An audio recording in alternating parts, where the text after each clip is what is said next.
Hello everyone and welcome to the top and bottom 5 for Fairly Odd Parents Season 6. Let's waste no time and get into the top 5. At number 5, Dread and Breakfast.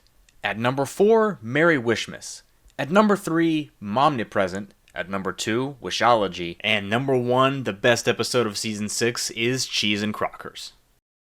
And now we get into the bottom 5. At number 5 is Open Wide and Say Ah. This episode is just hard to sit through. Watching Timmy be tortured is usually bad enough, but since he's a hospital patient, that means it's 10 times worse. There's not really much you can do to fix that concept besides scrapping it, so the fact that they decided to just throw random characters in random situations without any thought as to what would work is just sad to see. Especially when you realize that all Cosmo has to do is wave his wand once, basically, but since they have to milk this into 11 minutes worth of story, that doesn't happen. At number 4 is Land Before Timmy. The very first rule you need to know about writing is that if you write about a topic, you have to know about that topic.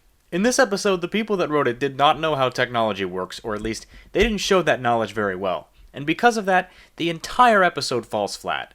And maybe they thought they could just mask it by referencing the Flintstones a bunch, but no, they don't tell enough funny jokes to distract from the problems with the story here.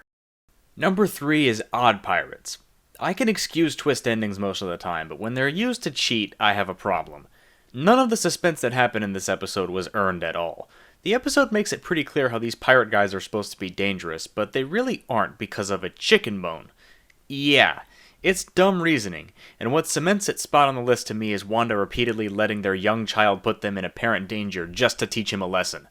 Yeah, Wanda, that's A+ parenting right there. Number 2 is Super Poof. This episode has some awful implications. Obviously, it's known that Timmy's parents don't really care about him. That's just kind of the premise of the show. But this episode goes to cruel lengths to show just how oblivious Timmy's parents are. They're willing to adopt this strange baby they meet and start caring about it obviously more than their own child. This show has towed the line on making Timmy's parents abusive, and in this episode they cross that line. And it would be okay if their change of heart at the end was believable, but since it comes basically out of nowhere, the story doesn't feel very resolved. At number 1, Vicky Gets Fired. This episode is worse than It's a Wishful Life, and no, I don't have any regrets in saying that. When you really think about it, the implication that Timmy's purpose in life is to be abused, that was enough to send it there for me. I mean, in It's a Wishful Life, at least Timmy gets to live again, and actually the implication that Timmy's purpose is to be abused makes me feel less bad about the ending of It's a Wishful Life. Like, maybe if making other people's lives worse is what it takes for Timmy to exist, then it's worth it for all the abuse he takes from these people. Vicky being the most deserving of having her life worsen, obviously. When you resort to a contrivance to make a character's existence awful, you know you have a bad episode. And with that said, thanks for watching, and have a good one.